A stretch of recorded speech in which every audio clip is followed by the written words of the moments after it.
cette fois-ci, pour ce premier atelier d'écriture, je vous propose que nous explorions les techniques de description d'environnement et de ressenti. Ok? Ah bah t'inquiète. Là, j'ai descripté et j'ai ressenti. Si tu veux, je peux te lire ce que j'ai écrit. Oh non. Bon, après, c'est juste le truc d'échauffement. Si tu veux, ça on le lira après. Parce que vu qu'il y a un truc où on va D'accord. faire. On va lire les textes, on pourra en profiter si tu veux. Donc on va. C'est un cours très rapide, ok? Où on va. Je vais vous expliquer rapidement comment décrire un environnement et comment exprimer les émotions et les sensations liées à l'environnement qui nous entoure. Donc la toute première étape pour pouvoir décrire un environnement, c'est prendre le temps d'observer ce qu'on veut décrire. Donc que ce soit quelque chose de réel ou non, il faut prendre le temps soit de l'imaginer, soit vous... Moi je vous avoue, Pinterest c'est mon meilleur ami. Quand j'écris et que j'ai besoin de décrire quelque chose, là par exemple en ce moment je décris une scène sur un yacht, le premier truc que j'ai fait, c'est que je suis allée chercher des photos de ce yacht. Bon ok, vu que c'est le yacht de Charles Leclerc, c'est facile de trouver des photos d'un yacht. Mais bon, si c'est un environnement imaginaire, après c'est à vous vraiment de l'imager au maximum dans votre tête pour pouvoir derrière mettre un maximum de mots. Ce qui est vraiment important, ça va être d'utiliser tous vos sens vis-à-vis de ça et de vraiment réussir à s'imaginer, si vous êtes par exemple devant votre ordinateur, à vous plonger là où vous voulez aller. C'est-à-dire que, je reprends la scène de mon yacht, je sens par exemple le fait que le plancher tangue sous mes pieds. J'entends la mer, je sens l'air marin, on entend les mouettes. On entend, par exemple, c'est un yacht, il y a plusieurs personnes dessus, on va entendre les discussions au loin, on peut entendre les moteurs. Il y a tout ce petit genre de choses qu'il faut vraiment que vous arriviez à vous imaginer. Toutes les odeurs, les sensations, le bruit, même le toucher, voire même le goût. Si ça, par exemple, vous décrivez le fait de manger quelque chose, faut vraiment que vous arriviez à vous plonger au maximum dans la scène pour pouvoir vous en imprégner et derrière pouvoir décrire ce que vous voulez. Ce qui peut être très important aussi, c'est de prendre des notes. Généralement, comme ça, quand j'imagine le lieu, que je me plonge dedans, j'ai un calepin à côté de moi et vraiment, je note un petit peu toutes les sensations que je peux avoir. Forcément, ça se passe dans votre tête, les gars. Après, si vous imaginez que sur la plage, vous sentez de la lave, ce n'est pas de ma faute. Mais il faut vraiment vous plonger le plus sérieusement possible, en fait, pour que ça soit pour vous le plus naturel. Si par exemple vous vous imaginez dans un champ, voilà, par exemple on prend, vous êtes une jeune fille pieds nus qui marche en robe courte au niveau des genoux dans un champ de lavande. Ok, c'est bon, vous avez l'image de la scène un peu. On va y aller. Ouais, je l'ai déjà vécu, donc je l'ai dans la tête. Qu'est-ce qu'on peut décrire sur cette scène-là? Qu'est-ce que vous pouvez prendre comme note dessus? Déjà, on peut noter que sous les pieds, on va sentir la terre, voire même des petits cailloux qui viennent être désagréables sous nos pieds. Première chose à noter, ça va être, on va commencer par le bas et après on va remonter petit à petit. Première sensation à décrire, ça va donc être le toucher du sol vers vos pieds. Derrière, vous allez marcher.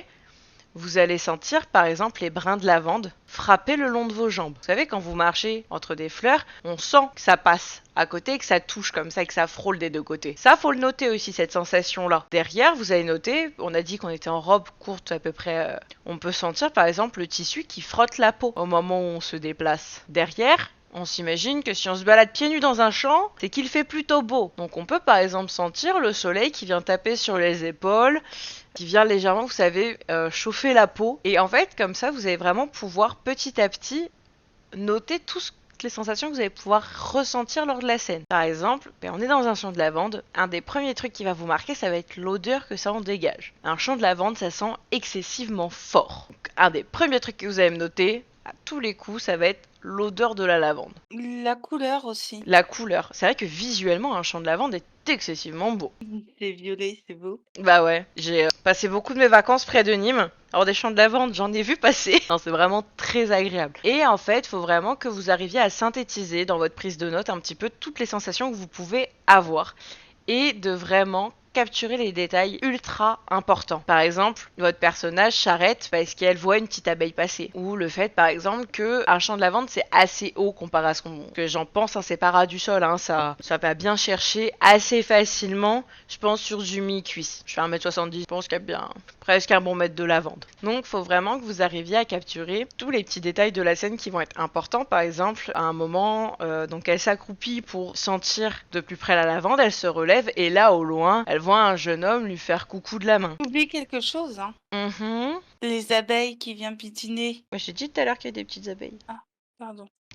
C'est pas grave. Je suis passée assez rapidement sur ce bail. Faut savoir que je suis assez phobique des petites bestioles violentes. J'ai tendance dans mes bouquins les. Et ça c'est mon problème. Ça c'est parce que j'aime pas ça. Mais voilà, faut vraiment que vous arriviez à noter de manière la plus sincère possible ce que vous pourriez ressentir à la place de votre personnage. Par exemple, vous êtes... Allez, on va se plonger un petit peu dans le Seigneur des Anneaux. Vous êtes au milieu d'un champ de bataille. La guerre est enfin finie. On va s'imaginer les champs de Pénor dans le 3e. Les fantômes, ils viennent de tout tuer. On se retrouve un petit peu, allez, le quart de l'armée qui était là, debout à se regarder en mode, il y a qui est encore en vie. Qu'est-ce qu'on peut ressentir à ce moment-là? Qu'est-ce qu'on peut voir? Qu'est-ce qu'on peut ressentir? Là, c'est plutôt facile à imaginer parce que je pense qu'on a un petit peu tous vu le Seigneur des Anneaux.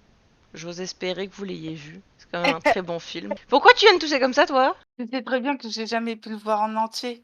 Mais je peux quand même imaginer d'être dans un champ. Le Seigneur des Anneaux, le Hobbit, tout ça. Non mais, c'est simple. Le champ de Pénor, pour ceux qui ne connaissent pas. Vous avez une montagne avec une cité qui est construite en fait à même le flanc de la montagne blanche, en pierre blanche. Okay, et de là, vous avez une étendue sur plusieurs milliers d'hectares, d'accord, sur lequel vient de se dérouler une grosse bagarre. Vous allez avoir des orques. Là, je peux vous laisser imaginer ce qu'est un orque. Vous avez les hommes. Hein, donc, on a donc les hommes de Denethor d'un côté, on a les hommes du Rohan qui sont venus aider. Donc voilà, on imagine, ils se ressemblent un peu tous, mais ils n'ont pas forcément les mêmes habits. Les olifants, je vais pas y arriver. Les olifants, c'est des éléphants excessivement grands. En termes d'échelle, c'est comme un requin blanc et un mégalodon. Vous prenez un éléphant, vous avez l'olifant, hein, avec donc qui se font monter par des hommes et tout. Dit comme ça, c'est bizarre. En gros, ils mettent des espèces de cabines dessus et tout pour pouvoir piloter et tirer avec leurs petites flèches. Vous avez vraiment, donc vous êtes vraiment au milieu de ce champ de bataille qui vient de se terminer avec des centaines et des centaines de cadavres. Donc très rapidement, en fait, on peut décrire déjà le premier truc qui va vous prendre, autre que la vue très désagréable des cadavres, l'odeur nauséabonde qui va s'en détacher. Parce que dans le film, on le voit bien, il y en a les premiers qui sont morts, ça fait bien 48 heures qu'ils pourrissent déjà. Ah oui. Donc il y a une petite odeur, parce qu'en fait, résultat, la terre à force en fait s'imprègne du sang et tout ça, il y a vraiment une odeur assez forte qui va s'en dégager. Un des premiers trucs qu'on peut noter sur ce type de scène, c'est l'odeur qui se dégage en fait du champ de bataille. Derrière, on peut imaginer assez facilement le personnage faire un tour sur lui-même, regarder autour, qu'est-ce qui se passe, qu'est-ce qu'il voit. Il voit quoi? Il voit des milliers et des milliers de cadavres d'humains, d'orques, d'elfes qui continuent de se tourner. Il voit la cité complètement à moitié démolie, les murs qui sont tombés par endroits à cause des boulets. Voilà. Et en fait, il faut vraiment que vous arriviez... En fait, quand on cherche à décrire quelque chose, à décrire un environnement, il faut vraiment se plonger dedans. Ça prend un petit peu de temps quand on écrit. Après, au fur et à mesure, c'est un exercice qu'on fait de moins en moins parce que c'est quelque chose qui nous vient plus naturellement. Mais c'est vrai que moi, honnêtement, la première fois qu'il a fallu que j'écrive, dans le livre que j'écris, ça parle de Formule 1, il y a une scène en particulier où en fait on se retrouve à la place d'un pilote et on est là, on est assis dans la Formule 1 et là, faut décrire ce que le mec il sent dans sa voiture. Je vous laisse imaginer que moi, Joe de mes 1m73 et de mes 130 kg, si j'ai déjà foutu mon cul dans une Formule 1. Jamais. Donc qu'est-ce que j'ai fait? J'ai bouffé pendant 1h15 de la vidéo point de vue pilote, histoire de voir un petit peu, parce que forcément, nous on voit les voitures, eux ils sont à ras du sol. Donc pour pouvoir vraiment m'immerger au maximum, j'ai regardé pas mal de vidéos et tout ça. Et vraiment après, je me suis posée dans mon siège, j'ai fermé les yeux, respiré un bon coup, et là je me suis imaginée sur la ligne de départ. Et vraiment, juste, j'ai mis en fait une course en fond, avec juste en fait du bruit de moteur, sans commentaire, c'est juste du bruit de moteur en boucle. Pour pouvoir vraiment imaginer, décrire, parce qu'ils se prennent énormément de jets dans la tête, pouvoir décrire les sensations en fait de ton corps qui se retrouve propulsé vers l'arrière, ballotté d'un côté à l'autre, pour vraiment pouvoir donner un maximum en fait de sens à cette scène, pouvoir voir ce que le personnage pouvait ressentir. Donc c'est vraiment ultra important de pouvoir se plonger à la place de votre personnage sur ces moments-là. Vraiment, il y a des moments dans des livres, Tolkien le fait excessivement bien, où en fait le personnage s'arrête, regarde autour et décrit. Tolkien après c'est le mec un peu c'est un peu le roi de la description, hein, quand on sait que dans le Hobbit il y a 8 pages pour décrire une putain de plaine. Ah oui, quand même. Oui, je suis sérieuse. Il décrit la forêt, la plaine, la petite maison. Pour ceux qui voient, c'est au moment où il rencontre Born, le change-forme, celui qui se transforme en ours. Oui, je m'en souviens. Donc c'est vraiment, il y a des moments où juste Tolkien décrit trop. C'est quelque chose qui fait que beaucoup ont du mal à le lire. Mais ne pas décrire, c'est pas bien. Enfin, c'est pas bien. J'ai l'impression de parler des enfants. Faut quand même apporter un minimum de description aussi pour aider le lecteur à se plonger au maximum dans l'histoire. Derrière, il y a tout ce qui va être langage descriptif. D'accord? Parce que c'est vrai que dire ah, le paysage il est joli. On peut dire que le paysage est On joli. peut dire que le paysage il est joli. Mais alors, je l'ai déjà vu, c'est pour ça vraiment dans un livre édité. Hein. La nana nous décrit un champ de fleurs. Je crois que c'est un champ de coquelicots, si je vous dis pas de bêtises dans le bouquin dont elle parle. Et en fait, vraiment, le personnage, en fait, elle explique qu'elle s'avance dans le champ, qu'elle s'assoit, elle prend le temps de regarder le paysage. Ouais, le paysage, il est joli. Et toi, t'es là, t'es en train d'essayer de t'imaginer le truc, et t'es là, tu fais merde. Attends, elle est assise dans quoi comme champ? Et en fait, c'est 4 pages plus tard, t'apprends qu'elle était dans un champ de coquelicots à la base quand même. Faut prendre le temps quand même de décrire avec des adjectifs assez précis. On peut dire oui que le paysage est joli, mais par exemple vous vous retrouvez dans une forêt enchantée. Je vais retourner sur le Seigneur des Anneaux, c'est assez facile, mais par exemple vous vous retrouvez dans la Lothorienne, c'est majestueux. Il y a une sérénité qui se dégage du lieu, qui vous permet vraiment de vous sentir au calme. Faut décrire vraiment avec, en fait, faut décrire sans forcément dire. C'est-à-dire qu'il faut prendre le temps de regarder, de sentir comment on sent, de dire par exemple, voilà, vous vous retrouvez dans une forêt avec des arbres très grands, d'un blanc immaculé, avec un petit côté magique, enfin très serein, tout de suite on se sent apaisé dedans. On continue votre balade, le bruit de l'eau, donc on sait qu'il y a un cours d'eau qui passe. Voilà, il n'y a pas besoin de dire, il y a un cours d'eau ici, il y a un arbre ici, il y a un chêne, ça c'est un sapin. Il y a besoin de faire quelque chose de beaucoup plus, de beaucoup plus global. Derrière, faut pas hésiter à employer plusieurs métaphores et des comparaisons. Par exemple, un coucher de soleil. J'aime beaucoup l'exemple que je vous ai mis dans le petit texte. C'était pour décrire un coucher de soleil, hein. Le soleil ressemblait à une toile d'artiste, avec des nuances de rose et d'orange qui se mélangeaient comme des coups de pinceau. Ça, c'est de la description poussée avec une métaphore bien... Je suis allée dans le plus là. Là, en soi, qu'est-ce qu'on voit? Juste, en fait, en disant ça, au lieu de dire c'est un coucher de soleil, tout de suite, ça nous met l'image limite. Moi, quand j'ai ce genre de phrase, que j'ai pas forcément lieu, limite, j'imagine tout de suite un coucher de soleil, vous savez, sur un lac ou sur la mer, avec vraiment le reflet qui se fait, qui donne vraiment cette impression de toile, en fait, au paysage, qui est extrêmement joli. Après, j'aime beaucoup les paysages. Faut pas hésiter comme ça à pousser un petit peu dans la description, à faire des métaphores un petit peu grosses, histoire de permettre vraiment au lecteur de passer en fait de je pense que ça ressemble à ça à ok, je vois ce que j'ai envie de voir. L'avantage des livres, que par rapport à un film où on montre le livre, on imagine énormément. Oui, c'est vrai. Il y a plein de bouquins où je vous jure, genre jusqu'à la page 150, la meuf elle a jamais décrit le mec, et je l'ai imaginé dans ma tête de A à Z, et là d'un coup il est blond. Moi je dis comment ça, c'est pas un brun avec une barbe, les yeux noirs tatoués avec la peau un peu bronzée là? On l'a tous déjà eu le coup de s'imaginer un personnage et derrière la description on est là, ça ressemble pas à ce que j'ai pensé ça. On l'a tous eu le coup. Mais pour les paysages c'est exactement la même chose. Bien évidemment faut pas décrire à outrance, genre faut pas mettre 8 pages de description par chapitre. Oui, on n'a pas besoin de savoir qu'il a 3 poils dans la narine droite et 5 dans la narine gauche, quoi. C'est ça. Et derrière, surtout, attention à la longueur de vos phrases. Dans les descriptions, souvent les gens ont tendance à faire des phrases excessivement longues. Je reprends l'exemple de mon poteau Tolkien, parce que mon dieu, j'en ai bouffé du Tolkien. Je les ai tous lus, alors autant vous dire que Tolkien ferait des phrases excessivement longues. Il y a vraiment, en plein milieu du Hobbit, sur cette fameuse scène de 8 pages, il y a une phrase qui fait une demi-page. Mais vraiment. Bon, on parlera pas du fait que j'ai une édition reliée collector qui vaut la peau des fesses. Voilà, je vais vous lire une phrase. Je m'arrête au point, c'est promis. Les nains se mirent à ronchonner. Mais le magicien les rappela à l'ordre et à la raison.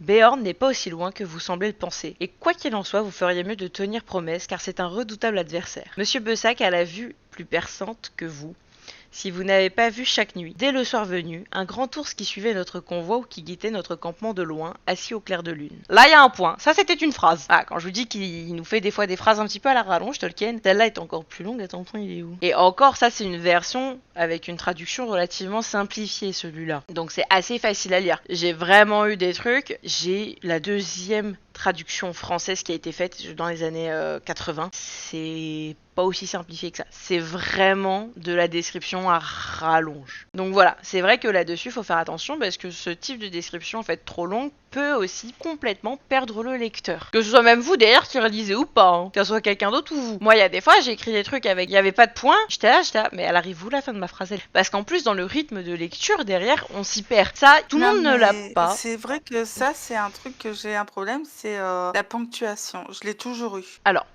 moi, je sais que pour le coup, c'est un petit tip que je peux vous donner. Alors, je sais que tout le monde ne l'a pas. Mais par exemple, quand je lis dans ma tête, je lis vraiment. C'est-à-dire qu'en fait, j'ai une petite voix qui me lit le truc. Ça, faut savoir que tout le monde ne l'a pas. À chaque fois. Et je me suis sentie très bête. Pendant un moment, je pensais vraiment que tout le monde était comme moi avec sa petite voix dans sa tête pour lire. Mais non.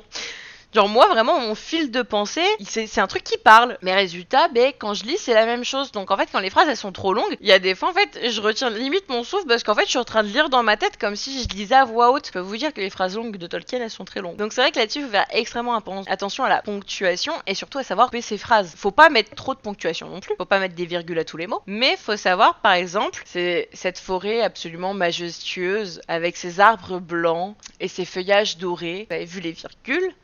Et au loin, j'entends le cours d'eau. Point. En avançant un petit peu plus loin, je peux observer plusieurs cabanes. Sûrement que des pêcheurs vivent là. Point. Vous me faites pas ça en une phrase. Et ensuite, donc là, on a plutôt vu un petit peu tout ce qui était vraiment description, que ça soit au niveau de ce qu'on peut voir, de ce qu'on peut ressentir et tout ça. Et derrière, il y a tout le travail aussi de la description des émotions et des sentiments. Je parle vraiment toujours lié à un environnement. On est vraiment sur du descriptif d'environnement pur et dur. Mais par exemple, je suis là, on reprend le chant du début, le chant avec, vous savez, avec nos petites lavandes et tout, et notre petite robe courte blanche. Moi, je l'imagine trop, tu sais, la petite robe courte blanche avec le petit chapeau de paille. J'ai vraiment ça comme image en plus tout à l'heure. Qu'est-ce que je ressens, par exemple, quand je marche dans ce champ? Je me mets à la place du personnage. Souvent, quand je vais marcher comme ça, j'allais le faire souvent d'aller marcher dans les champs, c'est pour ça. J'ai vraiment un calme qui s'empare de moi. Toutes mes émotions négatives sont complètement enlevées. Je me sens à l'aise, je me sens détendue, apaisée. À côté, je reprends Chant de Pelennor, là, à la fin de ma guerre. Comment est-ce que je me sens? Je me sens tendue, j'ai encore la boule au ventre qui est en train de passer, je suis inquiète pour mes amis, pour ma famille, pour qu'est-ce qui s'est passé. J'ai la nausée à cause de l'odeur. Va y avoir, vous voyez, c'est deux trucs complètement différents, mais qui vont ajouter, par exemple, quelque chose. Vous écrivez un vilain. On va prendre le cas d'un vilain, d'un bonbon vilain. Et là, je vais prendre le vilain de mon histoire, Une nuit sans fin. En fait, après le premier qu'il fait, en fait, il prend goût à.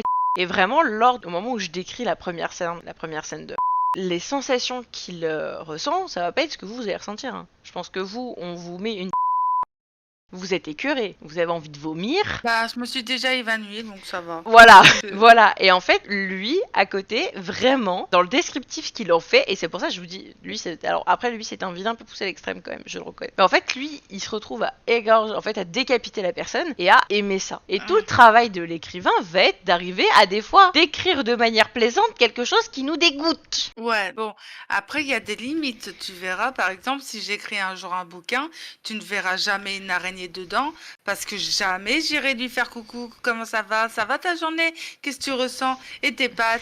Non mais oui, non mais après ça dépend toujours. Moi en soi, franchement, par exemple, là dans Pilote 98, le livre que je suis en train d'écrire qui va être édité, il y a une scène excessivement dure à écrire où il a fallu que je me mette à la place de mon personnage. Et je pense que Lynn elle s'en souvient parce que le premier truc que je t'ai dit, je sais pas si tu t'en souviens. C'est mon Dieu, j'en ai la nausée. Oui. C'est vraiment, j'ai été à la limite d'être malade d'avoir écrit cette scène. Tellement en fait, il a fallu se plonger dans la scène, pouvoir imaginer qu'est-ce qui s'était passé, pour pouvoir décrire au mieux, pour que le lecteur aussi il comprenne un petit peu le fil conducteur. Oui, il est bien noté lui aussi. Et surtout qu'il se sente aussi mal que mon personnage. C'est ça, surtout qu'il se sente aussi mal que. En soi, c'est une agression sexuelle qui se passe. En fait, le truc, c'est que j'ai voulu que le lecteur puisse se mettre à la place de mon personnage principal, que ce soit une femme, un homme, 40 ou 18 ans, je m'en foutais. Je voulais que n'importe qui puisse se sentir aussi dégoûté de son corps que ce que mon personnage principal est dégoûté du sien après. Je me suis sentie très mal, faut savoir que je n'ai pas écrit pendant 2 jours après ça. Vraiment, j'ai été au bout de ma vie.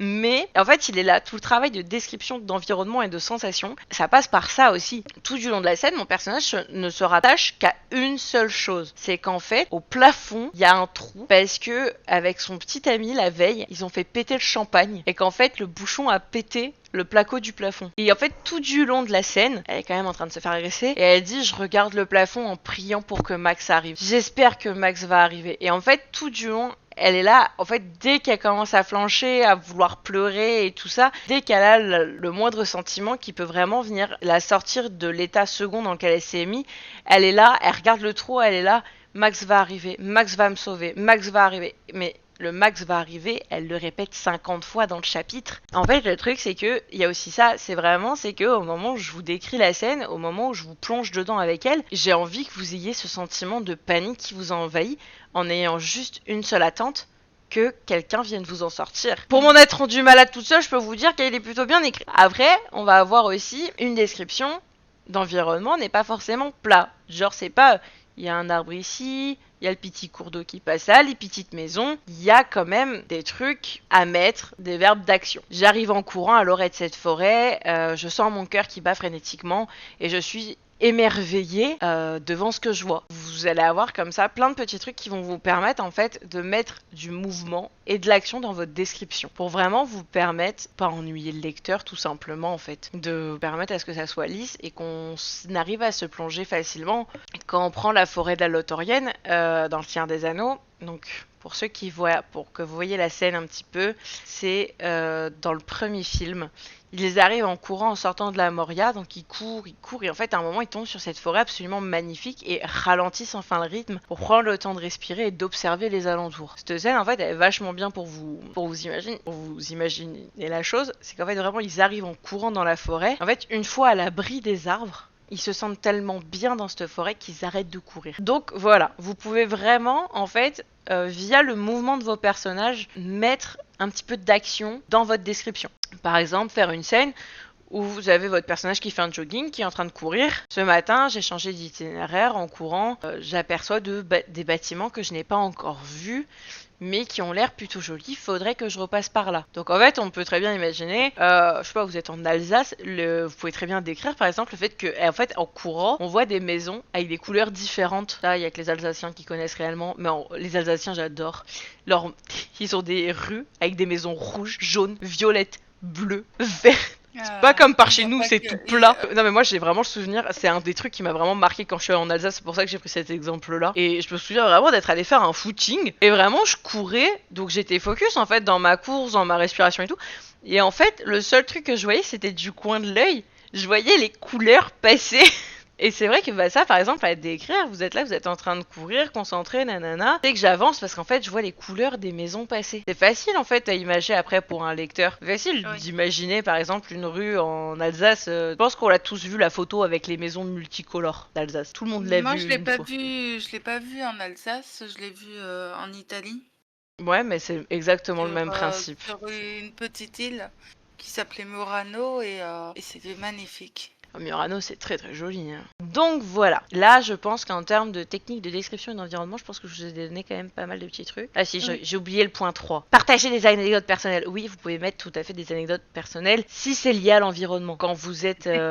bien évidemment, vous n'allez pas me raconter comment vous prenez le bus alors que vous êtes en voiture. Il vous plaît. Voilà. Le truc, c'est que vous pouvez tout à fait mettre une petite histoire personnelle, par exemple, si vous êtes... On reprend l'histoire du chant, hein. Soit l'histoire du chant que je vous ai donnée, en imaginant la jeune fille avec sa petite robe blanche coupée assez courte, avec son petit chapeau de paille. Si vous voulez, on peut aller fouiller, je crois que j'ai encore la photo. Ah, je vous ai sorti un truc que moi j'ai déjà fait, parce que j'en avais à côté de chez moi, c'était facile. On n'a pas... par exemple, quand vous êtes dans des milieux fantastiques, et fantasy, c'est plus délicat, parce que souvent, c'est de l'imaginaire, et donc c'est dur de décrire. Ouais, mais ça doit peut-être venir d'une base quand même. Oui, ça Parce vient que toujours d'une base. Voilà, tu peux pas imaginer être allongé dans une forêt ou assis au coin d'une colline. Même si elle est imaginaire et fantastique, tout le monde l'a déjà fait. Enfin, normalement. Normalement. À part quelqu'un qui habite en ville. Et vraiment, par exemple, quand vous avez besoin que c'est des... comme je disais, moi là j'écris, il y a une scène sur un yacht. Je bosse chez SFR, les gars, le jour où je peux me payer un tour en yacht. Il est pas arrivé. Qu'est-ce que j'ai fait? Je suis allée regarder sur Internet. En fait, Pinterest, vraiment pour les écrivains, c'est un repère. J'ai tapé soirée sur un yacht et en fait j'ai regardé des photos et tout. J'ai trouvé quelques vidéos et derrière j'ai vraiment pu m'imaginer moi le parcours de mon personnage à travers le yacht grâce aux photos que j'avais vues. Mais ça faut pas hésiter en fait à les regarder tout simplement. Vraiment il y a des fois vous avez des vidéos, vous avez des photos, même des fois des fanarts. Je suis tombée sur des fanarts absolument sublimes sur le Seigneur des Anneaux, où honnêtement, si t'as la référence, tu sais que c'est tiré de là. Si tu l'as pas, t'as l'impression d'être ailleurs, tellement le truc est magnifique. Et il y a des scènes, je sais que concrètement, j'ai eu l'inspi sur une photo sur Pinterest. Il y en a pas eu qu'une d'ailleurs, mais c'est vrai que là-dessus, faut pas hésiter comme ça à vraiment vous imprégner d'un maximum d'informations, que ce soit des informations réelles ou non, tout simplement.